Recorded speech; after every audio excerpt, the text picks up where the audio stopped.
Welcome to Peernovation, the podcast with Leo Batari and me, Randy Cantrell. Building on our previous shows, The Year of the Peer and What Anyone Can Do, we turn our attention to helping business leaders build high-performing teams. We'll talk with a diverse group of thought leaders who will share stories and insights that will help you and your teams achieve new heights. If you believe there is strength in numbers and that meeting the challenges of the future can only be achieved if we do it together, then join us for the conversation.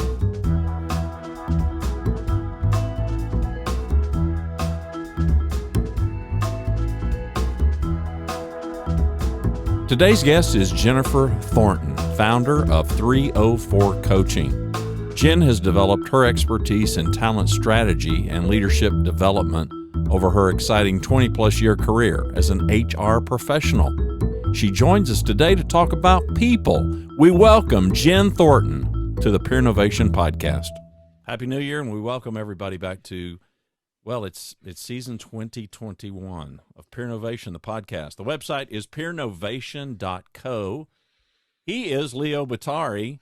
She is the special guest birthday girl as well, Jen Thornton. Welcome to the show, Jen. I'm going to turn it over to Leo. Thanks for having me. And on my birthday, how better can my birthday be?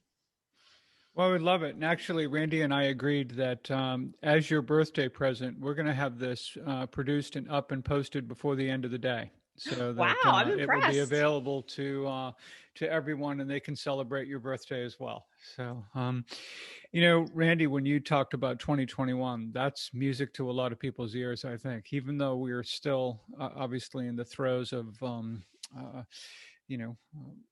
what's we've been experienced through all of 2020. I think we're obviously hopeful, for a much better year overall. And, looking forward to that.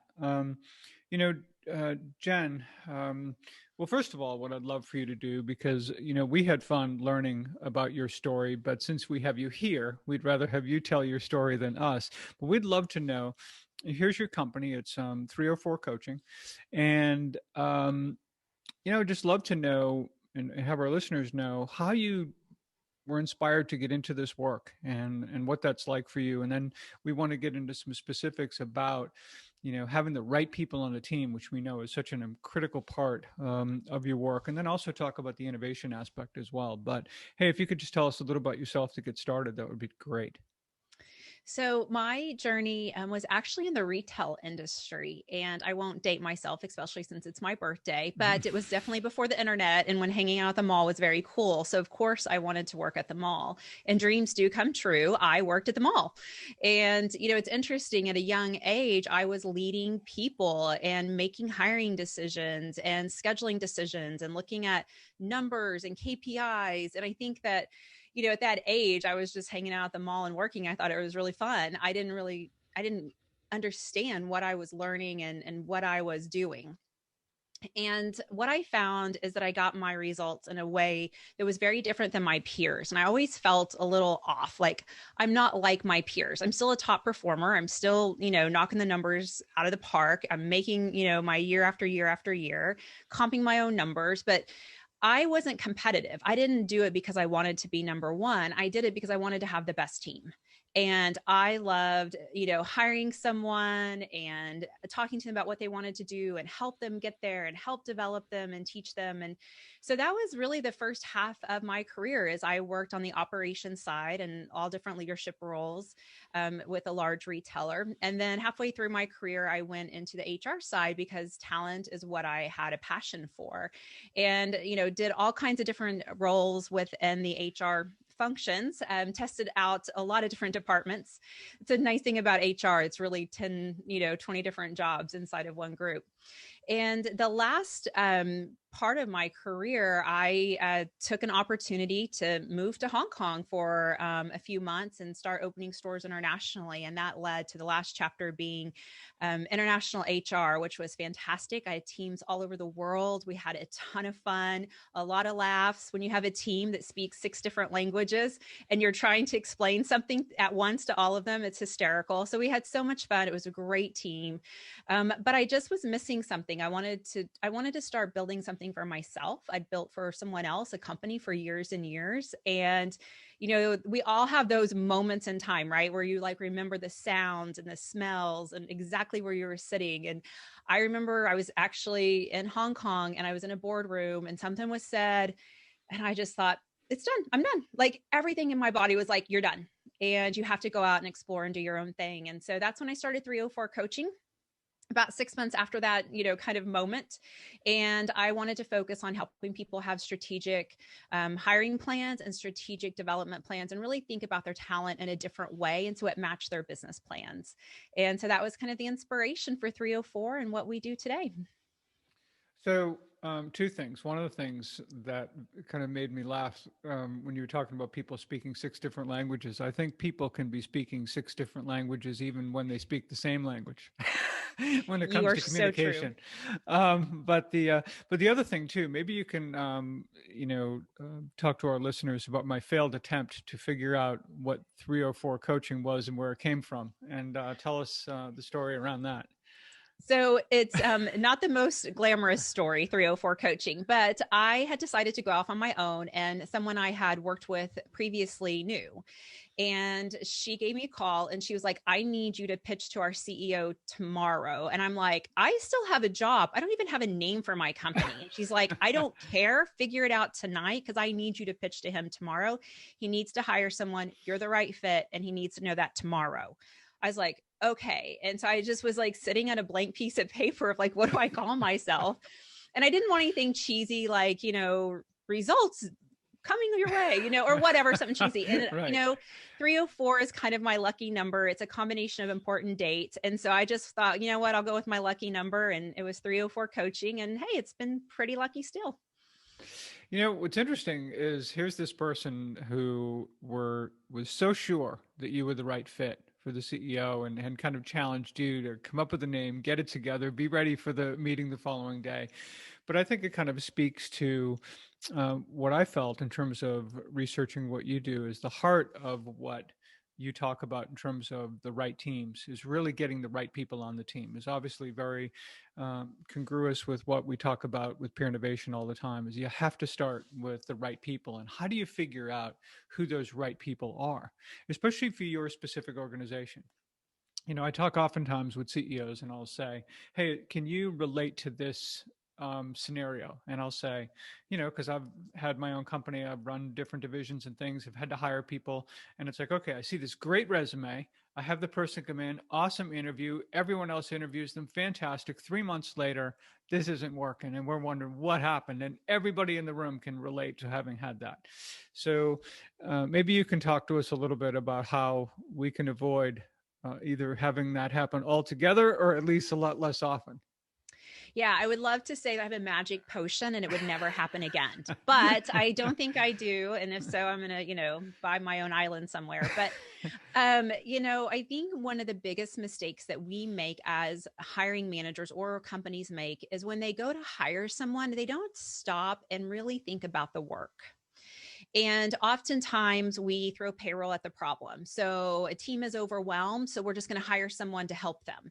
Where we don't stop and say, is the team overwhelmed because the work is incorrect? Or do we have process problems? Or do we need development and training? Like, why is this team overwhelmed? Does it truly work?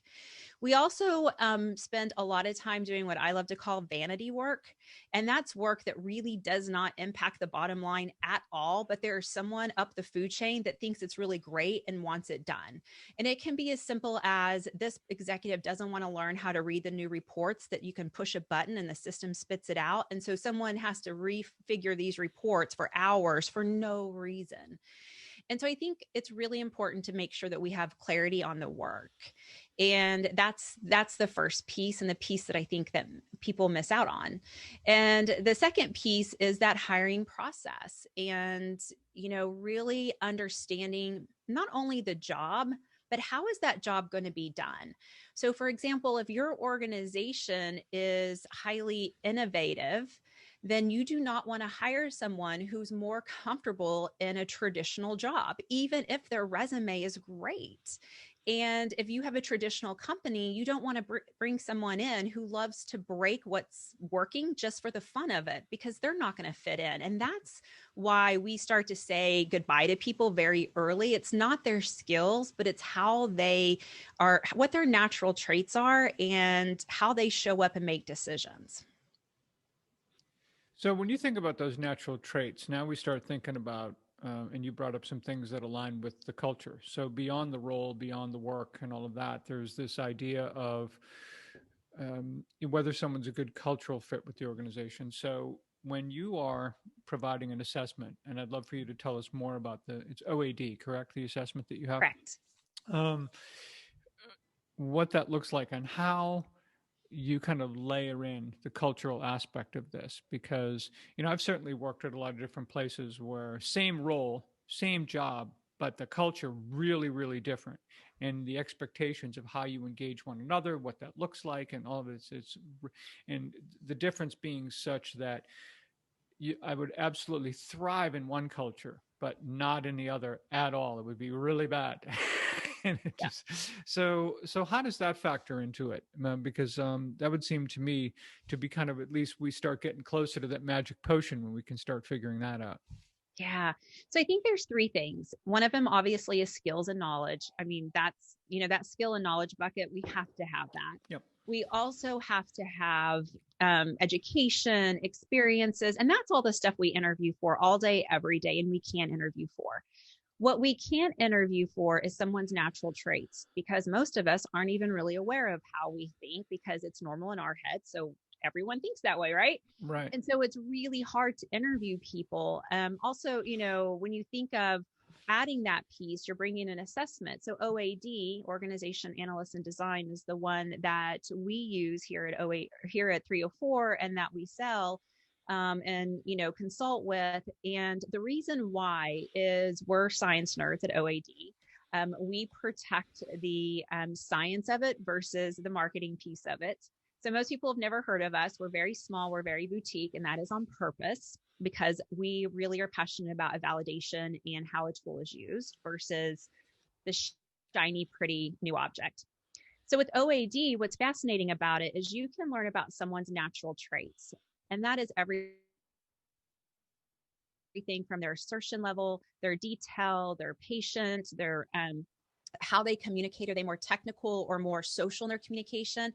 And a lot of assessments give you that, and that's fantastic. I think where the gold is and where people start to get, where those matches are off, is decision style. And so this tool helps you understand, do they like pragmatic problem solving, or do they like innovative and creative problem solving?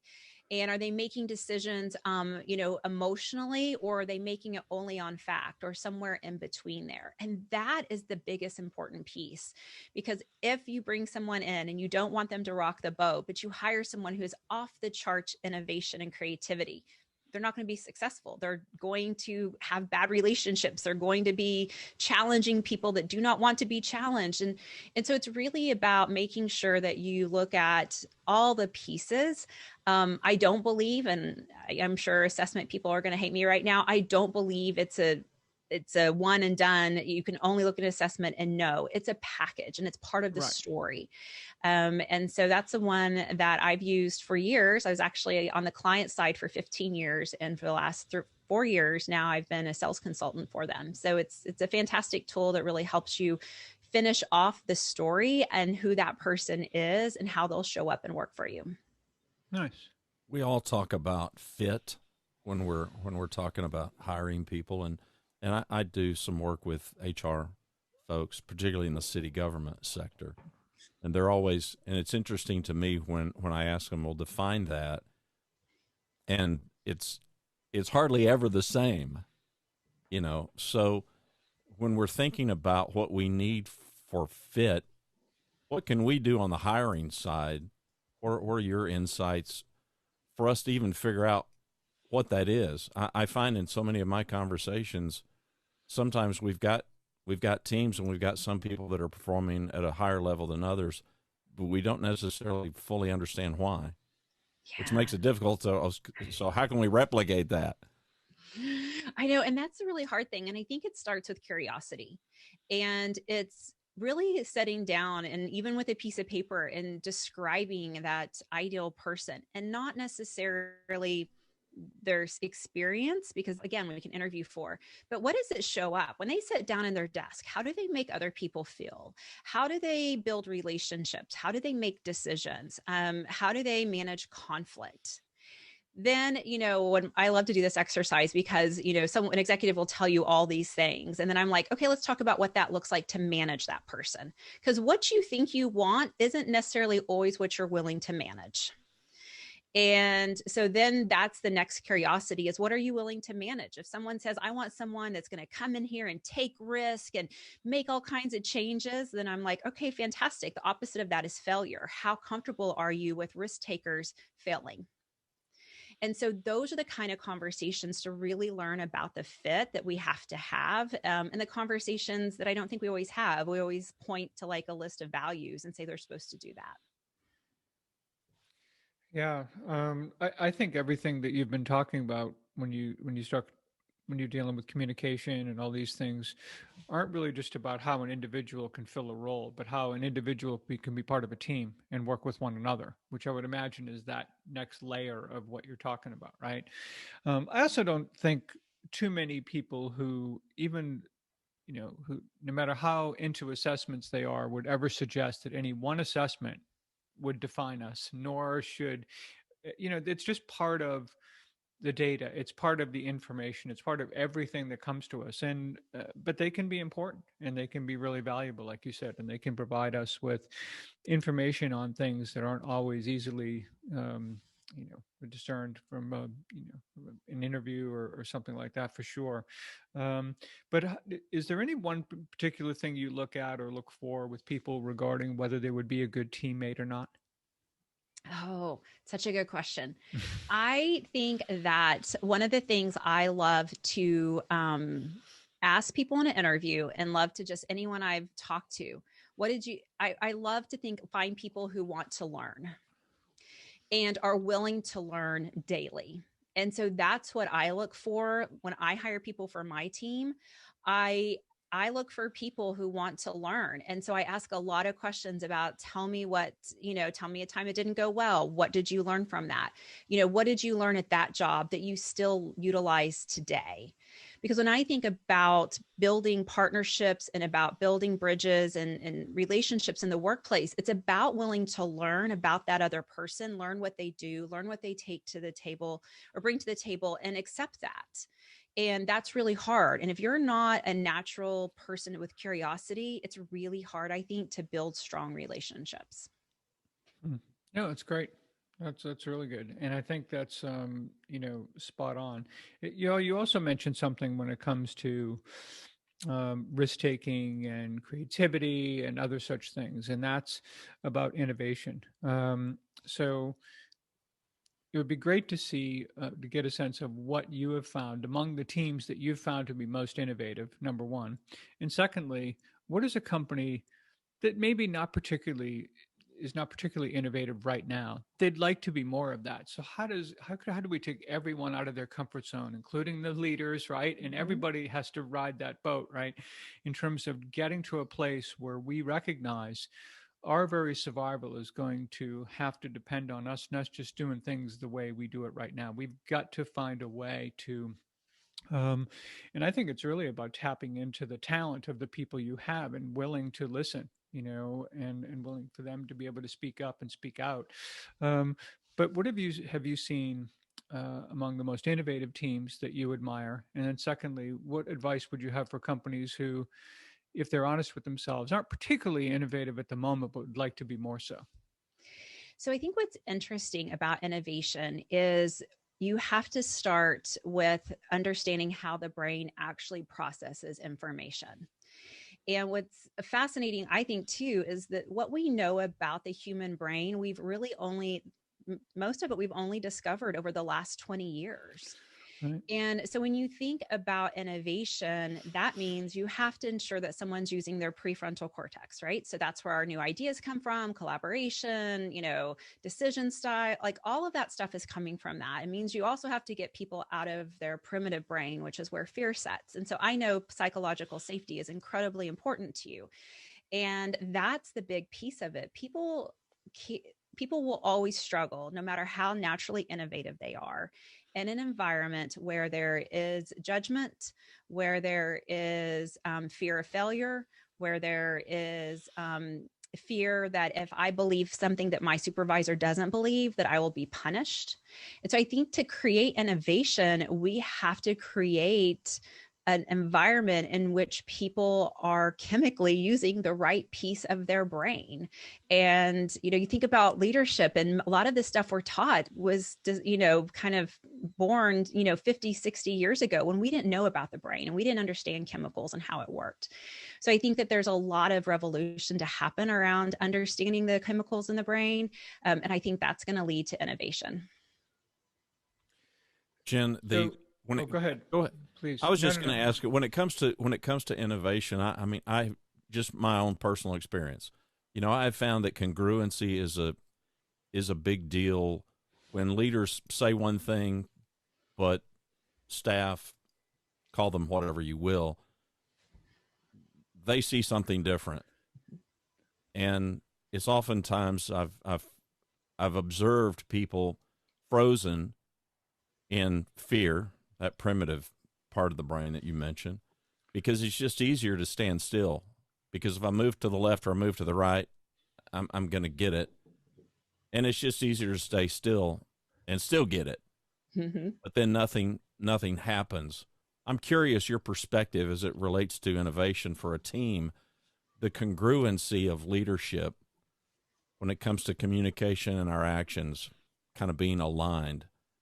My personal experience, I have found that people leave jobs when it no longer makes sense. Yeah, that's such a good question. When I talk to someone and someone's called and they, want to bring us in and, help with their, innovation and their leadership development, I always say, why? Because no one ever calls us when they're in a good mood and their team's fantastic, right? No, we never get those phone calls. And so I always ask, what's going on? And so, I always get a long list, and, the exact list that you just kind of talked about. My team doesn't make decisions. They just stand in fear. They don't do this. They don't do that. And my first question is always, what about your style has created an environment where they're not comfortable to act? And that's always like, well, they backtrack. But, we create that environment as leaders. And when you think of your actions, you're imprinting unconsciously on everyone on your team.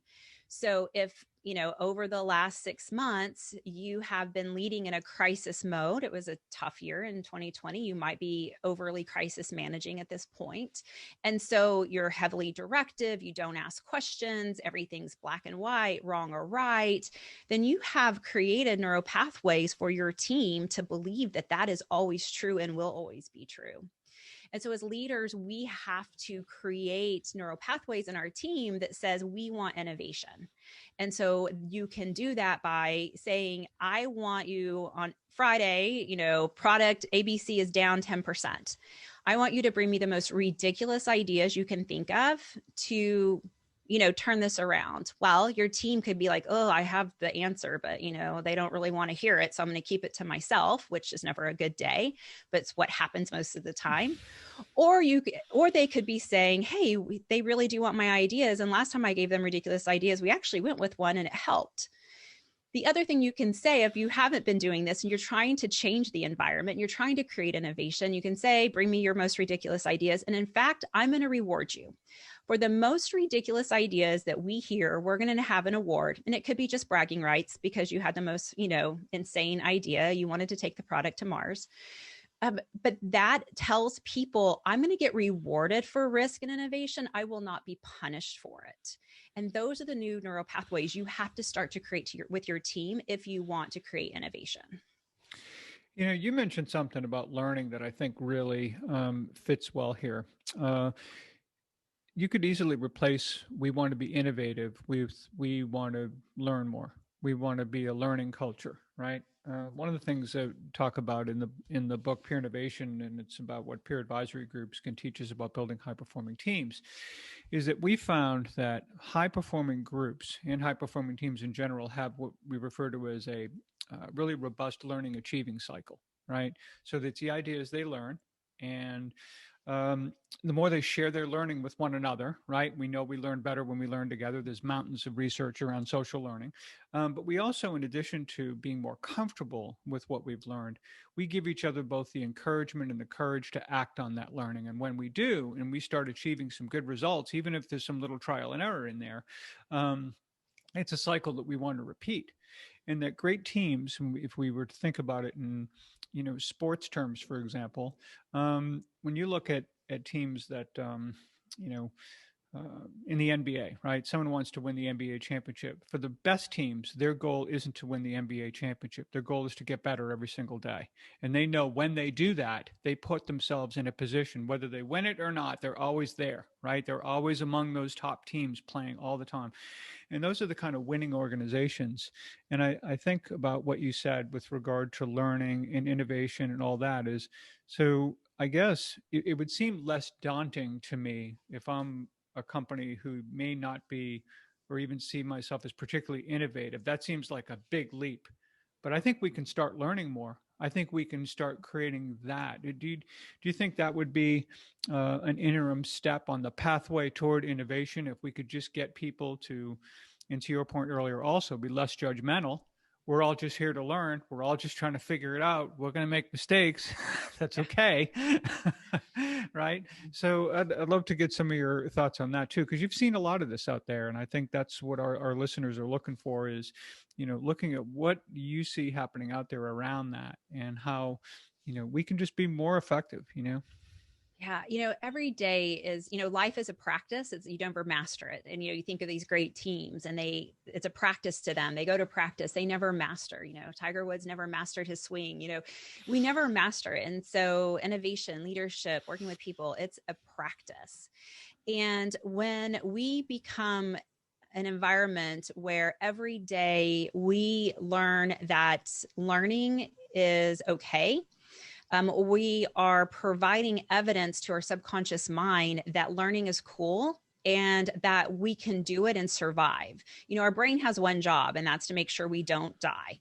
And so it doesn't really understand the difference between a snake on your leg and my boss is going to fire me. Same chemical reaction. And so I think that if every single day you are making steps to let people fail and be excited about the learning and share that, if you are constantly getting curious and asking questions as a leader, then guess what? Your team's going to start asking questions because those are the pathways you've created in their mind. We ask questions and we learn from each other. And every single day, if you are making a step in somewhere in that broad direction, you are increasing your chances of innovation, which definitely in today's world increases your opportunity for survival as an organization. Well, I think you should take the quote you just said, learning is cool, and just put that for every company should think about learning being cool. And that would be a good step in the right direction, right? Yeah. When I work with organizations and they are like, I want you to come in and work with my managers and this, and I'm like, well, but we got to work together. Like, no, I'm cool. Like, I'm good. I'm like, no. See, if you are learning and you talk about what you're learning and you and they see us in the office having a conversation, you're setting the tone that all of us are here to learn. And then you'll make a difference. But don't waste your money just telling me to talk to someone at a lower level and hoping I'm going to change your company, because I won't. I can't. Only you can do that. And so I think that's important for executives to know is they have to participate and they have to, make learning and growing cool if they want their team to do it. Right. And how do you see the distinction between science and art when it comes to leadership? What a question. Oh my gosh. I don't know. Let's see. The distinction between art and leadership. Is that what you said? Art and science. Art and science. Look at me. I was trying to take it a different way.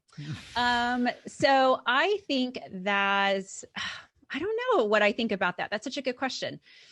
I think that as an artist, that whatever your art is, it could even be the art of leadership, the art of friendship, the art of love, the art of painting, drawing. You only get better when you're willing to take risk, and you're only willing to get better when you push yourself. So science applies. You have to be in a mindset in which you feel creative. And to do that, as you guys know, because you talk about all the time, you have to have psychological safety. And you hear about people who have writer's block, and then they work with someone and then they have a breakthrough because something was going on, and all of a sudden now they're back to normal. So I think that they kind of go hand in hand. Good question. What's your most remarkable coaching story? Whether it was a turnaround or whether it was with a leader or a group, I'm curious what really stands out in your mind. So there's an organization I worked with for years, and they're fantastic. And they're very multicultural. And so there's a lot of cultures working in one building and a lot of different languages being spoken in one building, even though they're here in the States. And so that causes some conflict, natural conflict, right? Because everyone's culture is different. And so, I was brought in to help, bring everyone together. Now, I remind you, I'm just about to sign my 4th contract with them. So it doesn't happen overnight. But what we did is we started with the executive team, and we really helped them. And the CEO, he's tough, he's successful, he's self-made, and he is for a reason. And so we really worked with the executive team to learn how to manage collectively as a group and to not work in fear. Because if the executives are working in fear of the CEO, then they're protecting their department. They're not protecting your company. And we spent a year individually and group coaching as an executive team so that we learned it was okay to protect all of us versus fighting for our own well-being. And then after that, we actually started to move our way around down to our directors. And now we have leadership academies for all of their managers. Their company has tripled in size since I started working with them. And so we continue to run programs and continue to teach people as they come in. This is how we work. And I don't think it's any surprise that their company has tripled. And it's because the CEO was willing to work on himself. I mean, I still coach him 3.5 years later. If things get out of whack, I have permission to call him and say, hey, here's what's going on. And he actually has me do 360 interviews with all of his executives 3 times a year and bring that feedback to him. And he's willing to hear some tough stuff. And sometimes we've made progress, and sometimes we've slipped back, 2 steps forward, 1 step back, but we're making the progress. I think I'm most proud of that organization. Well, you should definitely be proud of a situation where if you've taken a cross-functional work team of senior leaders like that and got them to take off their, king or queen of their department hat on and start wearing their enterprise hats and working together on behalf of the whole organization, that's no small task. So congratulations for that. That is huge. So Jen, where can our listeners learn more about you and your work and all of that? Because we've so enjoyed, talking with you today, and I'm sure people may want to learn more. So you can find us at 304coaching.com. We have tons of resources, all kinds of fun stuff for you there. And you can also connect with me on LinkedIn, and you can find me on LinkedIn at Jen Thornton ACC. It's been great having you. And fellow Texan. So she's here in the Dallas-Fort Worth area. So for once, we've got California outnumbered here. Woo-hoo! So we're happy about that. And it's Monday, January 4th. In case you were wondering what day her birthday is, we're recording on January 4th, Monday, and hopefully the podcast will be live today as well. It's been great having you, Jen. Our listeners can reach out to her. We're going to put links in our show notes, so if you didn't catch that, you can catch it on our website at peernovation.co. And Happy New Year, and we're glad that you're here, and we look forward to an exciting year together, and we feel really good about having kicked it off with Jen on her birthday. Thanks, Jen. Well, thanks for having me. Yeah, happy birthday and Happy New Year to you and everyone. Thanks. Thank you.